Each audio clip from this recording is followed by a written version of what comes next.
Federation কাপের ফাইনালে মোহামেডান ও বসুন্ধরা কিংসের খেলা দেখতে ময়মনসিংহের রফিকউদ্দিন ভূঁইয়া স্টেডিয়ামে ছিল দর্শকদের উপচে পড়া ভিড়। 15,000 ধারণ ক্ষমতার স্টেডিয়ামের প্রায় পুরোটাই পূর্ণ ছিল এদিন। কোরাস স্লোগানে দর্শকরা মাতিয়ে রেখেছিলেন গ্যালারি। ময়মনসিংহের দর্শকদের আশা নিয়মিত এমন আয়োজন পাল্টে দেবে জেলার ক্রীড়ার পরিবেশ। উদ্বুদ্ধ হবে তরুণরা, উঠে আসবে নতুন নতুন খেলোয়াড়। খেলা ভালো ছিল, আমরা খেলা দেখে খুব মজা পাইছি। ময়মনসিংহবাসী সামনে আরো অনেক খেলা আমরা এই স্টেডিয়ামে চাই।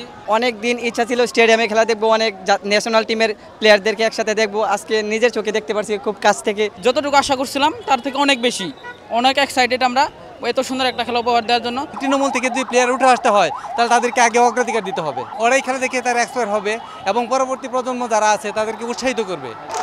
মেয়েকে নিয়ে খেলা দেখতে আসা একজন জানান তিনি দারুণ উপভোগ করেছেন ম্যাচ। এমন জমজমাট ম্যাচ খুবই ইতিবাচক দেশের ঘরোয়া ফুটবলের জন্য। আমি আমার আপুর সাথে খেলা দেখতে আসছি, আমার অনেক ভালো লাগছে। ফুটবল খেলা বাংলাদেশের একটি জনপ্রিয় খেলা, ঠিক আছে। ওটা আসলে আমাদের যারা বয়স্ক আমরা ফুটবলটা বেশি পছন্দ করি। এমনকি ফুটবল খেলা প্রতিটা জেলায় যদি বা উপজেলায় যদি হয় অনেক ভালো হবে মনে হয়। এখান থেকে অনেক খেলোয়াড় বেড়ে আসবে। ফার্স্ট হাফে মোহামেডান খুব খারাপ খেলছিল, কিন্তু সেকেন্ড হাফে মোহামেডান ভালো খেলছে। কিন্তু মোহামেডান ফার্স্ট গোলটা খাওয়ার পরে তাদের খেলা খুব ছন্নছাড়া হয়ে গেছে, এই জন্য তারা সেকেন্ড গোলটা খাইছে।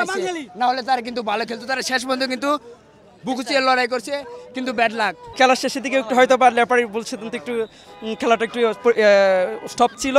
তা যাই হোক, আমরা আবার আসছি করে, যা খেলাটা খুবই ভালো লাগছে। ঢাকার বাইরের জেলাগুলোতে খেলা হলেই চোখে পড়ে দর্শকদের এমন উপস্থিতি, অথচ ঢাকায় ফাঁকা থাকে গ্যালারি। নাগরিক ব্যস্ততা ও ট্রাফিক স্টেডিয়াম পর্যন্ত টেনে আনতে পারে না দর্শকদের। বড় বড় ম্যাচগুলো তাই ঢাকার বাইরে ছড়িয়ে দেওয়ার দাবি সাধারণের।